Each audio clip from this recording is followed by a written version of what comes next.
As an artist, one of the things that becomes a bit concerning is that you construct only one story. So in the last 7 or 8 years, I've made a number of shows which are surveys, or which encompass a bigger range of time. And each of them has been very different. So I think that's a kind of strength, that both the kind of installation and the selection of works tells different kinds of stories, although they all circle around the same themes. There isn't one standard version of the story.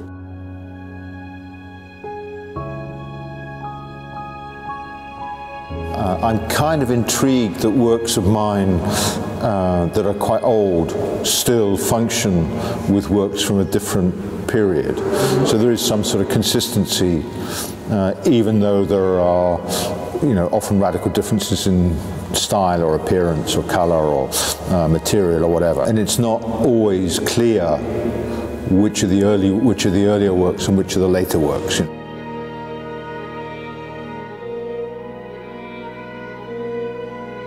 I'm aware of having a slight paranoia of there only being one story, so that then it only has one end.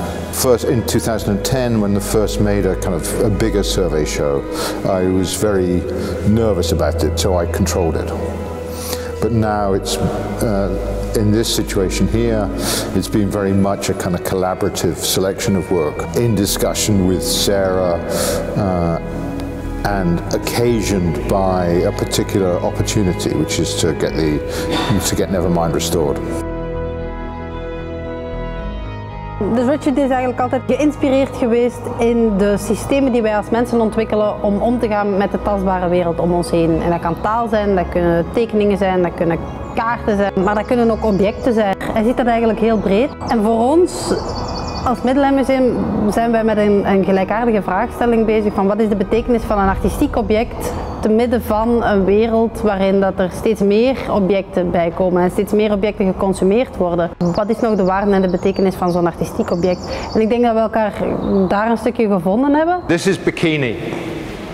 The work obviously refers to something in two parts, but also that an atoll is a kind of reef, is a reef surrounding an island. So you have, so that's the connection. The show here is a good representation of my work. A lot of it is outside. There are some materials that are not represented, or some ways of working that are not represented, but in this room here, for example, we go from very small to really quite large, and down in the other bit of the park there's probably a more focused presentation on works I've made recently in stainless steel. Again, it's composed of a tube that's been bent and then cut in half, and the other half over here, and these are domed ends, and then this is the same tube here going around. It doesn't tell you very much, which I suppose is why it's like a rock. It's kind of some of my sculptures are more talkative than others. This one isn't particularly talkative.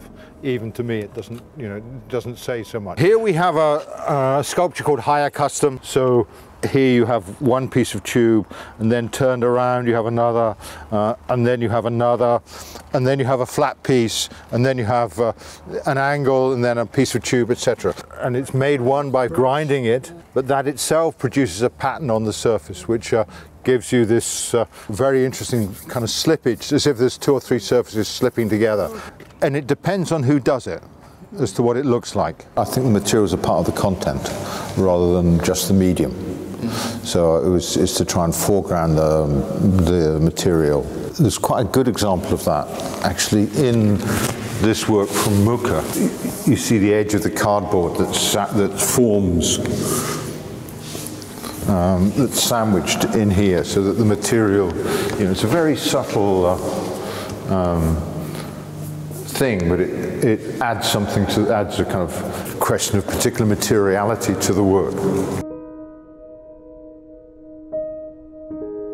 The title of the show, some time because it encompasses a section of time, specifically the period of time it took first making Nevermind, confronting the problems of finding a solution to it.